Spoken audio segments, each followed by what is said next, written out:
रक्षा मंत्री राजनाथ सिंह ने Indo American chamber of commerce के कार्यक्रम में कहा कि अमेरिका और भारत एक प्राकृतिक साझेदार हैं और साथ ही उन्होंने ये भी कहा कि भारत अपने हितों की रक्षा करने में भी सक्षम है। दरअसल Indo American chamber of commerce आयोजित किया गया था और इस कार्यक्रम का विषय था भारत अमेरिकी संबंधों को मजबूत करना। रक्षा मंत्री राजनाथ सिंह ने इस दौरान कहा कि भारत और अमेरिका एक प्राकृतिक साझेदार है और विश्व के लिए दोनों देशों ने काम किया है। इसके अलावा उन्होंने कहा कि भारत अमेरिकी कंपनियों के लिए जोखिम कम करने का एक साधन भी हो सकता है क्योंकि देश हाई रिटर्न दे रहा है। साथ ही उन्होंने बताया कि अमेरिकी पूंजी और तकनीकी जानकारी भारत को 2047 तक एक विकसित राष्ट्र बनाने में मदद करेगी। इस दौरान दोस्तों हमने ये इवेंट कवर किया है। क्या क्या कहा है रक्षा मंत्री राजनाथ सिंह ने, आप इस वीडियो के माध्यम से देख सकते हैं। साथियों, सारे उदाहरण जो मैंने अब तक आपको आपके सामने रखे हैं, ये सारी चीजें ये बताती हैं बिजनेस और कॉमर्स या फिर कुल मिलाकर कहें तो इकोनॉमिक प्रॉस्पेरिटी का किसी भी देश की स्टेबिलिटी और सिक्योरिटी से बहुत गहरा नाता होता है। हमारे कहने का तात्पर्य है अतीत के उदाहरण से आगे चलते यदि हम वर्तमान पर केंद्रित हों तो यूएसए के foreign investment risk review modernisation act, एक एक्ट यूएसए ने बनाया था जिसका नाम है foreign investment risk review modernisation act. इसकी बात सामने आती है और इसके बारे में मैं आपको बताना चाहूंगा।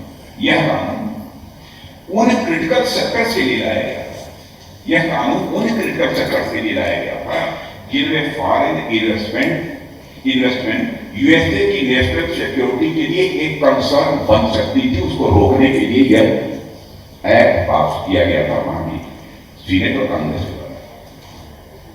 कई बार ऐसा हुआ है कि कुछ ऐसे सेक्टर्स में फॉरेन इंटरवेंशन ज्यादा हो जाता है जो किसी देश की नेशनल सिक्योरिटी को एडवर्सली इंपैक्ट करता है अथवा इंपैक्ट कर सकता है।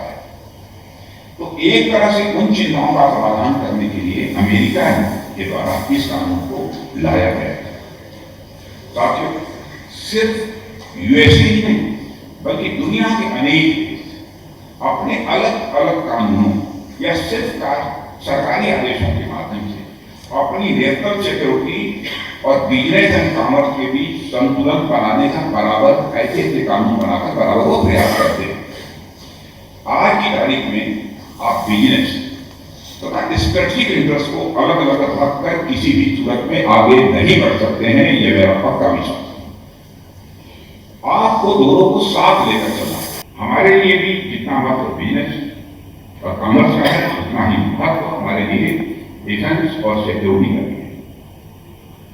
अगर इस पृष्ठभूमि के बाद वर्तमान भारत अमेरिका संबंधों पर हम गौर करें तो हम पाएंगे कि भारत अमेरिका संबंधों की मजबूती से हम दोनों ही देशों के परस्पर बिजनेस इंटरेस्ट और सिक्योरिटी तथा डिफेंस से संबंधित हमारे इंटरेस्ट को उतारने में हमारे प्रयासों को काफी ताकत मिलती है।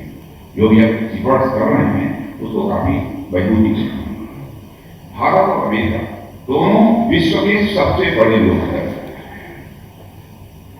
भारत और अमेरिका एक free, open and rules based international order के सदस्य हैं। इसके चलते हमारे स्ट्रेटेजिक इंटरेस्ट भी काफी अलाइन है। साथ ही हमारी इकोनॉमिक रिलेशनशिप दोनों देशों के लिए यह एक हमारे लिए कोई छोटी बात नहीं है। अब तो कॉन्फिडेंस हम लोग का इस सीमा तक बढ़ गया है कि अमृत काल समाप्त होते हुए यानी 2047 आते आते भारत दुनिया की डेवलप्ड कंट्री बन रहा है।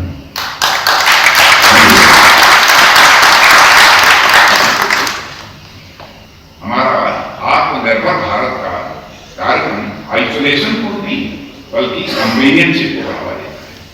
हमारी जो संस्कृति ही पसुलाई को उद्गम की है, जो मैंने पहले कहा, जब हमारे लिए पूरी दुनिया ही एक परिवार है, हम दुनिया के अलग रहकर अपना विकास कैसे कर सकते हैं और दुनिया से अलग रहकर अपना विकास करने की हम सोच भी नहीं। यह बात अपनी फ्रेंडली कंट्रीज के साथ कदम से कदम मिलाकर आगे बढ़ते रहने के लिए हमने भारत के हर क्षेत्र में मैंने बहुत सारे व्यापक बदलाव किए हैं, बहुत डिटेल में जाने की जरूरत है। और आज दुनिया की टॉप 25 एक्सपोर्टिंग कंट्री भारत